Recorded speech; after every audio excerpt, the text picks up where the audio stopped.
Akhirnya ucap sendiri, Kaesang lepas lajang akhir tahun ini, Erina Gudono segera jadi mantu Jokowi.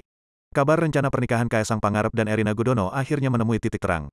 Sebelumnya, Wakil Wali Kota Solo, Teguh Prakosa menyebut keluarga Presiden Joko Widodo atau Jokowi sedang sibuk mempersiapkan acara pernikahan.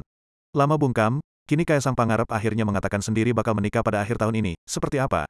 Putra bungsu Presiden Jokowi, Kaesang Pangarep buat heboh dengan pengakuannya di akun Instagram milik Sonu Pai Karbol. Bermula dari pertanyaan netizen pada Sony tentang rencana untuk menikah.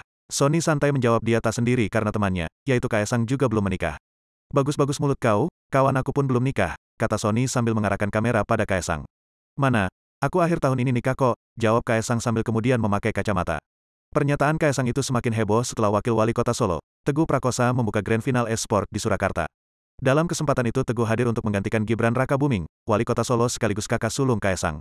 Teguh mengatakan bahwa dirinya datang karena Gibran sedang sibuk mempersiapkan rencana pernikahan adik bungsunya. Selain itu Teguh juga mengungkap rencana pernikahan Kaesang yang kemungkinan akan digelar di Kota Solo. Menanggapi berita tersebut, Kaesang sendiri santai merespons melalui akun Twitternya. Padahal pengen ngumumin sendiri, malah orang lain yang ngumumin. Di acara e-sport lagi ngumuminnya. Yoislah yang penting doanya, tulis Kaesang di akun @kaesang.